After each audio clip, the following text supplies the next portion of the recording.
The stars shimmered across the void like scattered shards of frozen light, cold and distant. Among them, a single predator drifted, silent and precise, aboard a vessel engineered for one purpose: the hunt. Korvash of the Drexari Dominion, whose name meant endless hunger in his native tongue, meditated in the center of a humming chamber lit by blood-red sigils and pulsing data readouts. The armor wrapped around his body was living metal, responding to his moods like a lover sensing tension. He had tracked and eliminated 73 apex species in his storied career. Now he was chasing the 74th. Humanity, the Drexari, had watched Earth with a mixture of scientific fascination and quiet disdain. Primitive, noisy, erratic, humans had developed combustion engines long after the rest of the galaxy abandoned fossil fuels, and they still celebrated holidays by detonating small explosives in suburban streets. But something in them confounded logic. They were a statistical anomaly. They survived things they shouldn't. They turned meaningless odds into improbable victories. In war simulations, they adapted faster than AI models. Their chaos was their weapon. Korvash had volunteered, no, insisted, on conducting the first direct engagement.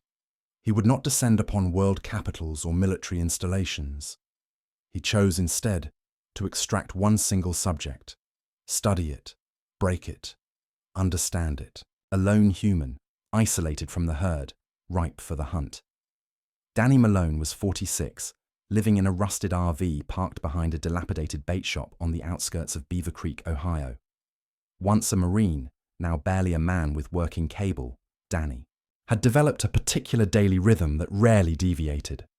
Coffee, profanity, microwave burrito, profanity again, and then reruns of anything with explosions, preferably featuring Sylvester Stallone or Kurt Russell. His dog, Duke, a lopsided bulldog with a gas problem, was his only consistent companion. Danny had long since stopped caring about what anyone thought, which, ironically, made him the ideal candidate for cosmic observation. It was 8:42 a.m. when the Drexari cloaking ship arrived in low orbit, unseen by any radar.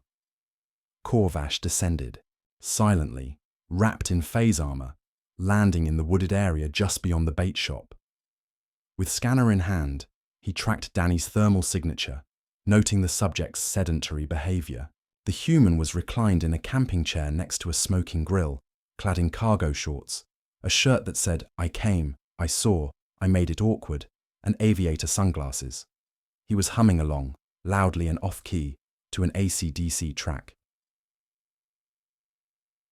Korvash watched in silence, crouched in a tree, adjusting the drone feeds for better angles. The human was surrounded by aluminum cans, a half-assembled fishing pole, and what appeared to be a bucket full of nails for no discernible reason. According to Drexari threat analysis, this was the least threatening pose a prey species could adopt. The hunter's blood cooled slightly in disappointment. Then Danny burped, scratched his stomach, and shouted at the sky, "Whoever's flying that drone, you better back off. I'm not wearing pants and I got pepper spray somewhere in this mess." Korvash blinked. The cloaking drone shimmered slightly, a reflection glitching in the sunlight. The human had noticed. That should have been impossible. Danny stood up, squinting toward the woods. He grabbed a baseball bat duct taped to a flashlight and began walking. "All right, Bezos, if this is another one of your delivery drone test runs, I swear to God I'm mailing you a raccoon." Korvash activated stealth sub-mode, blending further into the leaves, but Danny kept coming. The human's heartbeat spiked, not with fear, but with excitement. The scanner registered no elevated cortisol levels, no panic response. If anything, the human seemed amused. "You better not be Girl Scouts again. I'm out of cash and I can't keep buying Thin Mints on credit." Danny stepped into the clearing. Korvash had already repositioned 30 feet away, above, on a higher branch. He watched as the man poked at the underbrush with the bat flashlight hybrid, then crouched down and peered suspiciously into a hollow stump. "Is this a prank? Show? Did Marcy put you up to this? I swear if a clown jumps out, I'm lighting this whole forest on fire." Back aboard the orbiting vessel, Korvash's AI companion, a shimmering intelligence named VLAN, reported a statistical anomaly. Subject has deviated from all standard fear response protocols. This level of unpredictability exceeds Drexari risk models. Noted, Korvash replied aloud. Initiating Phase 1, Behavioral Cataloging. He tossed a small decoy orb toward Danny. It landed in the grass with a hiss and unfolded into a 3-foot-tall automaton shaped vaguely like a squirrel with LED eyes. Danny blinked, then grinned. Oh, hell yeah, this is going to be fun. He lunged, tackling the decoy like a linebacker. The drone let out a surprised chirp and tried to scuttle away, but Danny held it down with a lawn gnome and a full cooler. He began inspecting it. You some kind of government thing? CIA? Amazon Prime gone rogue? The orb twitched. Danny pulled out a wrench from his back pocket, apparently always prepared for mid-morning mechanical surgery, and began disassembling it with alarming enthusiasm. Korvash felt his throat plates tighten. The subject was not merely unafraid, he was actively dismantling surveillance technology built from neutron silk alloys and adaptive biohardware. VLAN spoke again. Subject appears to be consuming nachos while engaging in reverse engineering. I see it, Korvash growled. Commencing Phase 2. Environmental Control. The skies above darkened as the ship initiated localized weather manipulation. Thunder rumbled, an artificial storm brewing overhead. Korvash dropped another pod, this one programmed to simulate auditory hallucinations, hoping to destabilize the subject's grip on reality.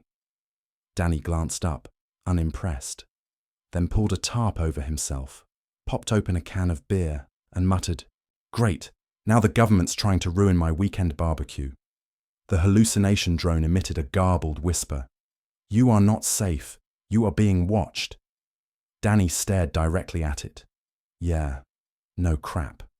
That drone over there's got a GoPro stuck to its butt. You think I didn't notice? The drone paused. Korvash deactivated it remotely before Danny threw a horseshoe at it. The hunter's claws tapped against his thigh armor. This wasn't failure, not yet, but the subject had not followed any predictable path. No fight, no flight, only irritation, sarcasm, and alarming levels of nacho-based adaptability.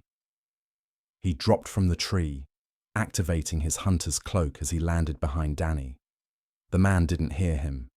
The wind picked up. Korvash reached for his phase shiv. Then, Danny turned around and sprayed him in the face with a bottle labeled Bear Mace Max Plus. The shriek echoed through 3 dimensions. Korvash staggered backward, clutching at his faceplates as the chemical agents fried his ocular sensors. "Oh, hell! It actually hit something!" Danny shouted, stunned. "I thought you were a hallucination from those expired beans!" Korvash rolled, recalibrated, and activated the emergency recall signal. A blinding blue beam yanked him up through the air, away from the scene. Danny stood alone in the clearing, blinking, his shirt stained with cheese. Duke trotted up beside him and barked once, confused. "Okay, buddy," Danny muttered. "Either I just won a battle against an alien, or the meth fumes from Randy's trailer finally got to me," Duke farted. Danny nodded solemnly. "Yeah, it's probably aliens." Above Earth, the Drexari command ship logged the encounter as a catastrophic anomaly. The hunter had been injured, the subject had taken no damage, and, worst of all, the live stream of the hunt, meant for internal training purposes, had leaked onto Galactic net. Millions had watched as an apex predator was maced by a man in cargo shorts holding a beer. The Galactic Apex Hunting Guild held an emergency session. Back on Earth, Danny was cracking open a second beer, watching Predator for the 3rd time that week, and grumbling about how movies just didn't have practical effects anymore. He didn't know it yet, but across the stars, his name was spreading. And Korvash, recovering in a regeneration pod, whispered only 2 words to himself. Send backup. Aboard the Drexari medical frigate Harvester of Silence, Korvash floated in a stasis bath of regenerative gel, his vitals pulsing against bioorganic monitors like frustrated waves slapping glass. The pain had mostly subsided, but humiliation lingered like poison in his veins. In 73 successful hunts, he had never encountered a species so insubordinate. The human hadn't just resisted capture, he mocked the process. Every tactic, every manipulation, every Drexari advantage had been flipped upside down and thrown onto a grill next to what appeared to be pork sausages wrapped in bacon. No species should wield sarcasm as a defense mechanism with such precision. No apex hunter should have to explain getting bear-maced to a galactic council made entirely of telepathic arthropods. Koravash's handler, Sraxa, paced outside the med chamber, tail twitching, antennae knotted in dismay. She had overseen hunts from the Dathro scourge beasts of Genix 12 to the silent assassins of Fogworld Theta. Yet never once had she needed to schedule a follow-up mission because her top hunter had been psychologically compromised by contact. With an Earth male exhibiting culinary aggression, the situation was dire enough that she had summoned 2 emergency reinforcements.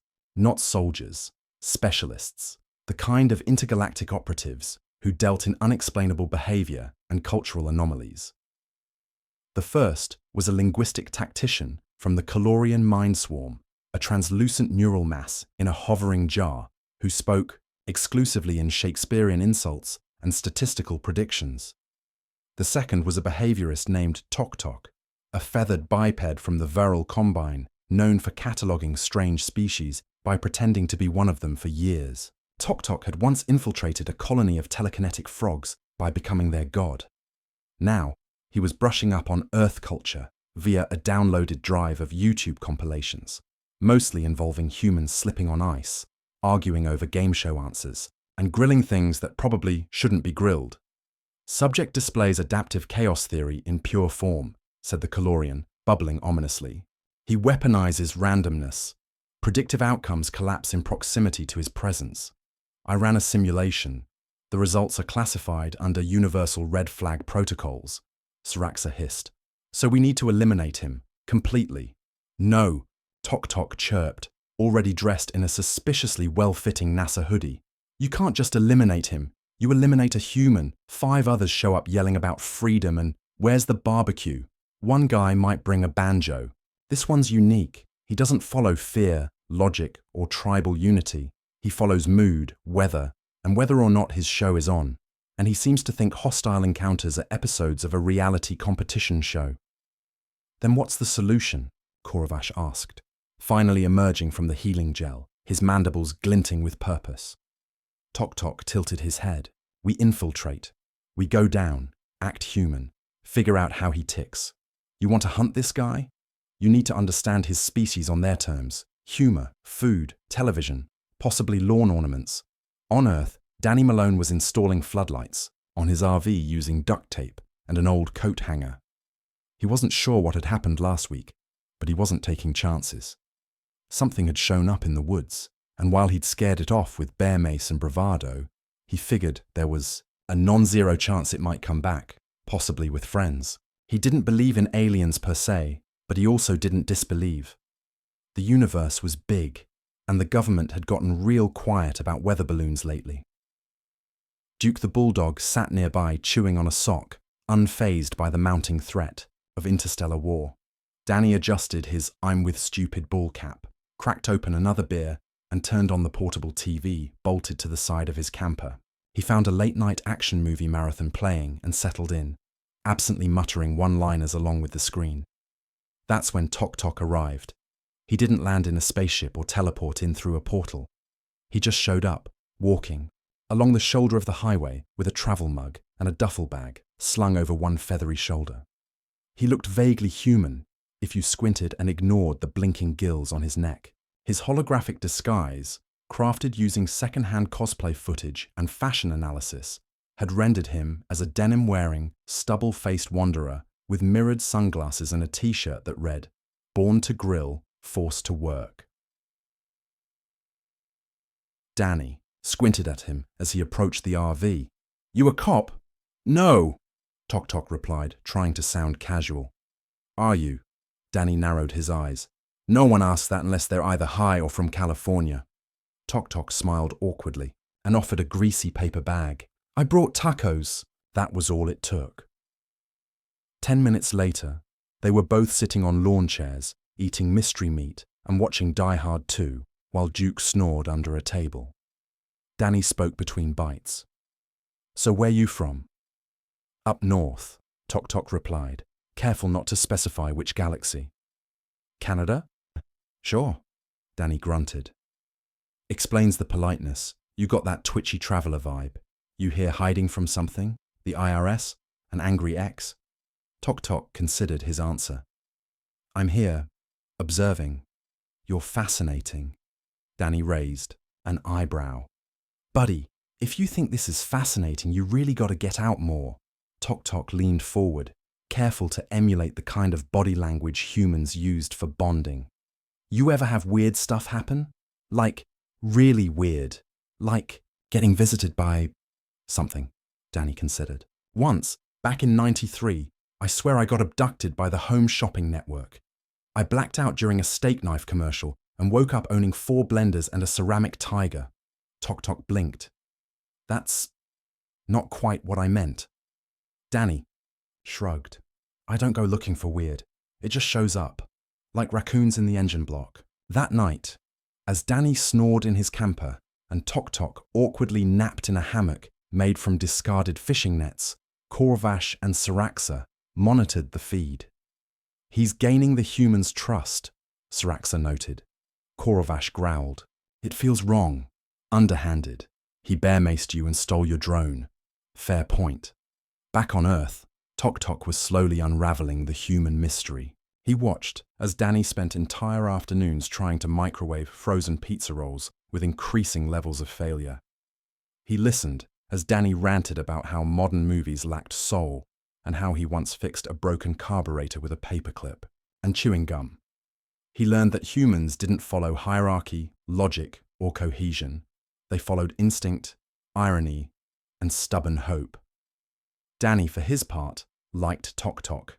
The guy asked questions, laughed at dumb jokes, and could grill a mean chicken skewer. They debated over action movies, cursed at football games, and made conspiracy charts out of string and beer caps. But then came the night everything shifted. Danny caught Tok Tok speaking into a communicator shaped like a harmonica, his feathers flickering from the camouflage. The truth spilled fast. Tok Tok confessed everything. The Drexari, the hunt, the galaxy watching Danny like some kind of unpredictable virus made of sarcasm and junk food. He told him Korvash was coming again. This time prepared. Danny took a long breath, cracked another beer, and sat down on the camper steps. So let me get this straight. You're telling me the most dangerous thing in the galaxy looked at me, and thought, yup, let's poke that. Tok Tok nodded. Danny laughed until he choked. Well, they're about to learn what happens when you poke a hillbilly with insomnia, poor impulse control, and nothing left to lose, Duke barked. Danny rubbed his jaw thoughtfully. You got alien tech? Tok Tok hesitated. Some. You got plans? Sort of. Danny stood up, cracked his knuckles, and grinned like a man who had once used a lawnmower as a weapon. Good, because we're gonna booby-trap this entire property Home Alone style, and then when that intergalactic jerk shows up, we're gonna make sure he steps on every metaphorical Lego in the universe. Tok Tok blinked. What's a Lego? You'll learn. High above, Korvash watched the feed. He saw the human not preparing to run, but preparing to fight, with duct tape, fireworks, fishing wire, and what looked like mannequin heads with motion sensors. He narrowed his eyes. Begin descent. Danny grinned at the stars. Round 2, baby. Night fell over the makeshift battlefield, the air heavy with expectation and gasoline. Danny Malone crouched behind hay bales, eyeing motion sensors wired to mannequin heads labeled Bob. He connected low-voltage shock circuits to wooden stakes. Duke lay nearby, one eye half-lidded, drool mixing with dirt. Danny checked his pocket for matches, feeling the weight of survival. Tok Tok fidgeted with fireworks, studying primitive wiring despite his alien confusion. The intruder's disguise strained over his form, eyes gleaming with amateur excitement. They exchanged a nod. This was it.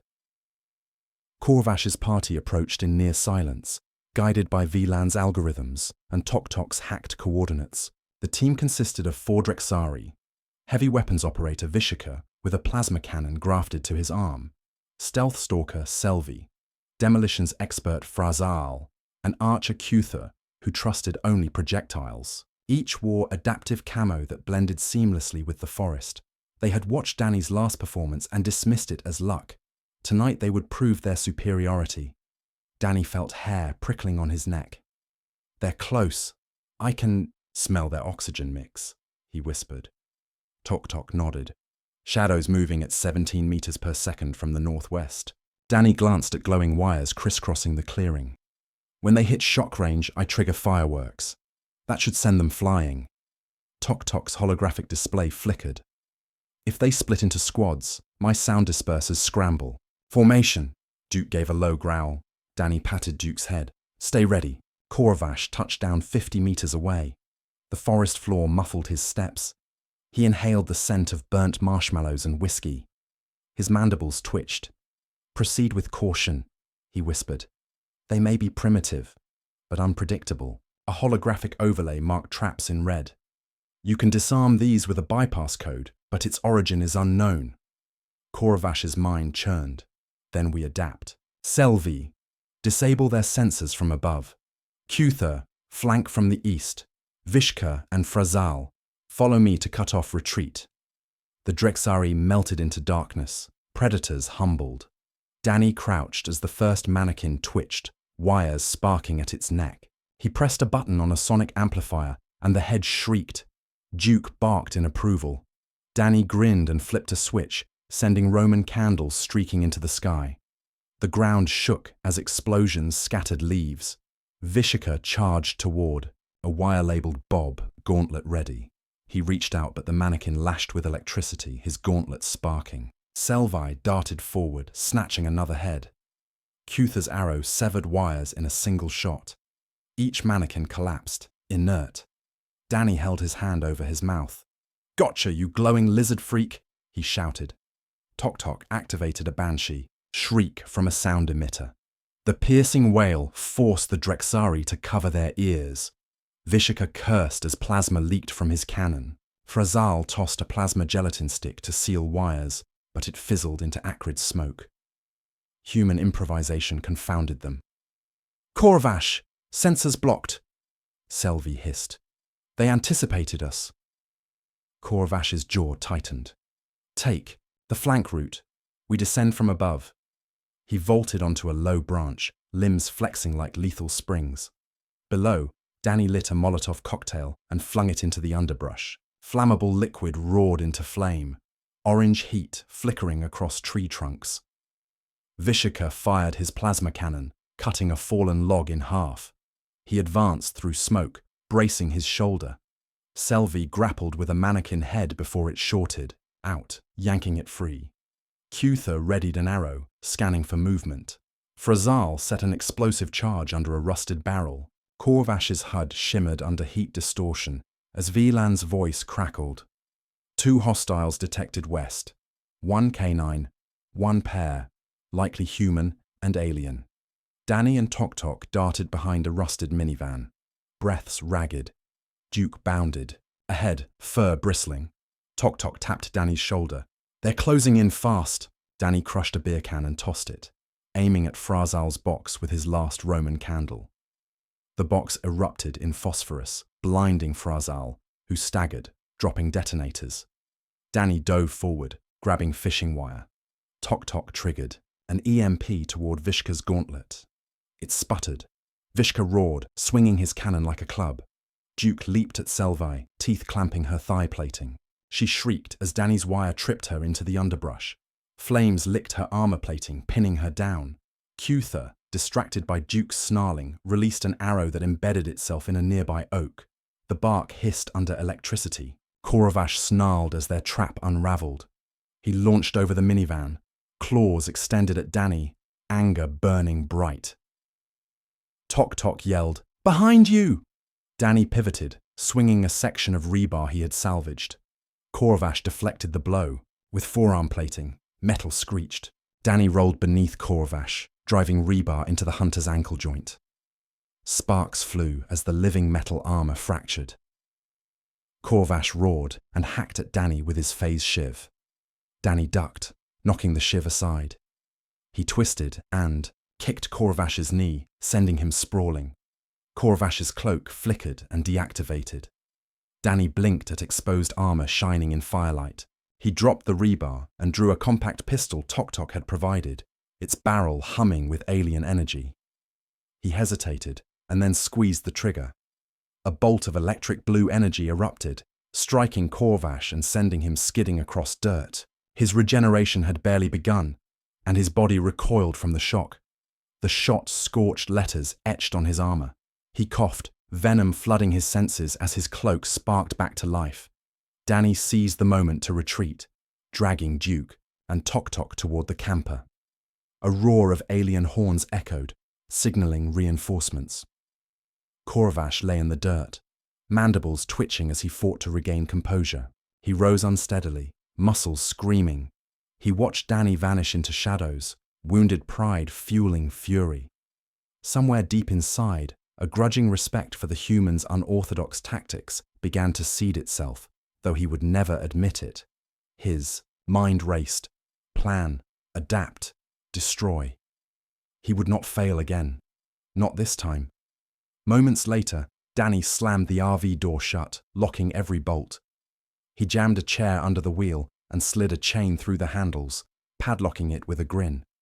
Tok Tok, and Duke crouched beside him as Danny peered through a smudged window, shotgun drawn. Searchlights glowed, plasma engines hummed, and the forest pulsed with alien intent. Danny's heart hammered, but adrenaline lent clarity. His hands trembled slightly, but his grin was unwavering, a testament to the stubborn grit that defined humanity. They think they can storm in. I've got grenades, leftover fireworks, propane tanks, and a stubborn refusal to die. Let 'em try, he muttered. Tok Tok handed a perimeter map marked with red circles indicating mines disguised as driftwood. They'll breach from the east. We lure them into the kill zone. Danny examined his shotgun, running his finger over worn grooves. When they get close, I fire 3 times. That means fall back to the horse trailer. You take the west corridor. Duke and I handle the front. Tok Tok's feathers trembled. Aren't we outmatched? He asked. Danny's eyes flickered. They see meat. I see opportunity. They see tech. I see shortcuts. They think this is a fair fight. They're wrong. He tapped the side of the beacon in Tok Tok's hand. Hold that until I say go. Every heartbeat echoed in Danny's ears as adrenaline fueled his resolve. The night held its breath. Then chaos rained down. A deafening blast shattered the night as Corvash's voice thundered through a translator. Show yourselves, human vermin. Danny exhaled, lowering into a crouch behind a battered barrel. His fingers danced over the shotgun's pump as he peered through a slit. He nodded at Duke, whose low whine betrayed readiness. Tok Tok placed a pulsing red beacon on the rooftop, its glow painting frantic patterns on trees. Danny backed toward the stable's entrance. Alien armor crunch echoed, silhouettes converged. Danny stepped into the open and fired shotgun pellets into a searchlight. The bulb flickered and died. Plasma bolts hissed as they slammed into the RV's siding. Sparks cascaded. Danny fired again, hitting a sound emitter beneath an overturned tractor. A cacophony of shrieks erupted, disorienting the Drexari. Duke leaped at Vishka, sinking teeth into reinforced thigh plating. Vishka howled, staggering as he swung his plasma cannon. Danny dove behind an oil drum. He pulled a homemade grenade fashioned from a propane canister studded with nails and lobbed it at Frazal, who was kneeling with a plasma mortar. The grenade exploded in shrapnel and flame, sending Frazal flying backward, screaming. The shockwave buckled Cuther's knees. His bow skittered across the dirt. As Drexari scrambled, Tok Tok sprinted through smoke, tossing smoke grenades toward the east corridor to build a curtain of obscurity. Corvash emerged from haze, scanning darkness with burning red eyes. He locked onto Danny. Then Danny slipped through a tunnel of stacked hay bales. Tok Tok followed, carrying Duke, breath ragged. Behind them, Corvash stood in the frosted, haze left by a previously deployed freeze charge. Fury blazed in his eyes, his tail lashed with aggression. "Send reinforcements," he hissed. "The prey escapes. Initiate full lockdown. Every exit sealed, every human subdued before dawn." Dawn meant reckoning. No one would be safe. Not tonight. Danny crouched in the back of the horse trailer, sweat clinging to his brow despite the cold creeping in through the metal walls. The silence felt stretched, drawn tight like a tripwire ready to snap. Duke lay beside him, ears perked, muscles coiled. Tok Tok hunched in the far corner, his feathers ruffled, eyes glowing faintly in the dark. He held the red beacon close to his chest, its pulse slowed but steady. Smoke lingered from the previous skirmish, filtering through the ventilation gaps. The air tasted like scorched rubber and panic. Corvash stalked the field outside, scanning for energy trails. His armor bore new scorch marks, souvenirs from Danny's improvised explosives. His jaw was tight, twin hearts pounding. His squad lay scattered, 2 wounded, 1 unconscious, and Cuther unaccounted for. Failure pressed on his mind like a vice. Yet he didn't retreat. Not when the hunt remained unfinished. Not when the target defied logic. He hadn't come for sport. He had come to prove that chaos could be bent beneath discipline. But the human was undisciplined and victorious, a paradox that ate at Corvash's pride. Inside the trailer, Danny reloaded the shotgun with trembling fingers. He counted his last shells. 3 slugs, 1 incendiary, a single smoke round. That was all. No cavalry coming, no backup en route. Just muscle memory, instinct, and whatever madness had carried him this far. He looked at Tok Tok, who returned, his gaze with anxious resolve. "They'll try to force us out," Danny said, voice low. "Smoke us, collapse the roof, burn us down. This trailer's aluminum, won't hold against plasma more than 30 seconds. Tok Tok nodded. "I've rerouted the beacon's signal. It's now broadcasting to any fleet on a civilian rescue. Frequency, not military, so we avoid detection." Danny didn't smile. "Won't matter if we're ash before anyone answers." A thud echoed outside. Then another, measured, deliberate. Corvash walked up the ramp, his silhouette casting a jagged shadow under the floodlights. He stopped just short of the door. His voice filtered through the metal, calm and firm. "You are surrounded. Your allies are incapacitated. You have 30 seconds to exit and surrender the beacon. Refuse, and I will breach, and what follows will not be swift." Danny raised a hand, signaling Tok Tok. The alien reached under a feed trough, pulling a strip of copper wire attached to a thermite bomb fashioned from a stolen fuel cell and magnesium shavings. Danny exhaled. "Buy us a window," he whispered. Understood. Danny turned toward the trailer door. "Let me talk to him." He stepped forward and kicked the metal hatch open, just enough for his voice to carry. "You want the beacon? Come and take it, tin face." Silence followed. Then a high-pitched whine built outside, power capacitors charging. Danny dove back, just as the top corner of the trailer exploded inward. Plasma burst tore through aluminum. Molten shards showered the interior. Smoke flooded in. Duke barked furiously, bounding toward the breach. Corvash's shadow loomed, gauntlet extended. Tok Tok activated the thermite strip. Flames surged outward, catching the ramp. Corvash leapt back with a hiss, his cloak ablaze. He slammed, against the ground, rolling, the fire eating at his armor's seals. Danny burst through the side panel, shotgun ready. Tok Tok followed, clutching the beacon in a cloth sack. Duke herded them toward the tree line. Plasma bolts sizzled past. Behind them, Corvash staggered to his feet, cloak in tatters, mandibles wide in fury. His eye sensors recalibrated through the thermal bloom. He activated pursuit mode. Speed enhancers surged through his legs, launching him forward. Danny didn't look back. He knew what was coming. They weren't outrunning him.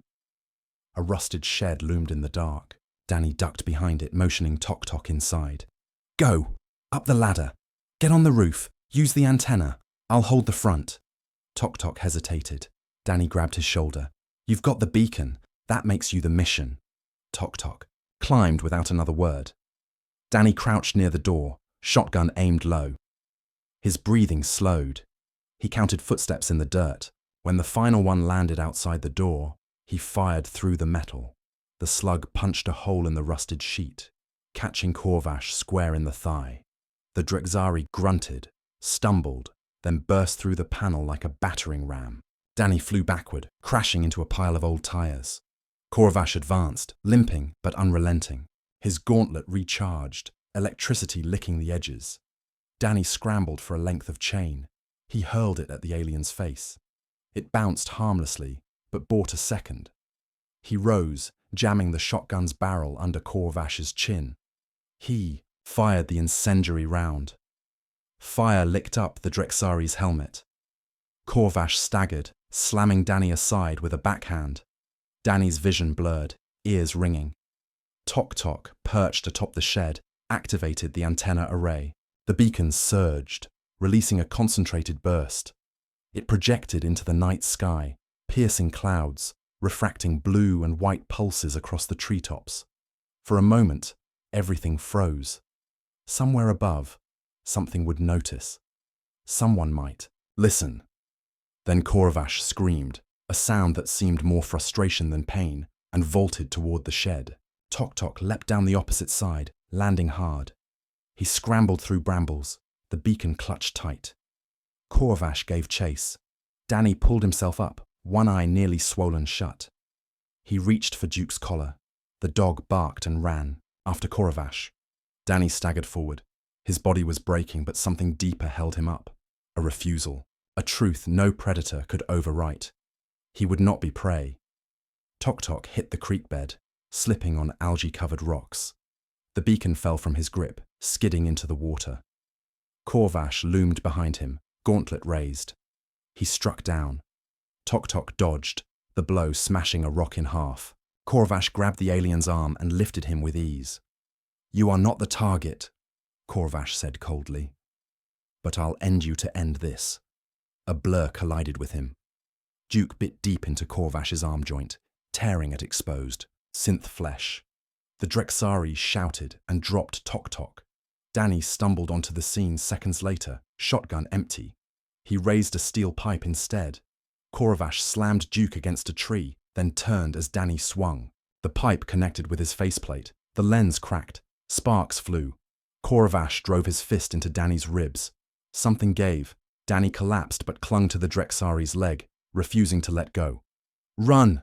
he gasped to Tok Tok. Tok Tok snatched the beacon and bolted up the embankment.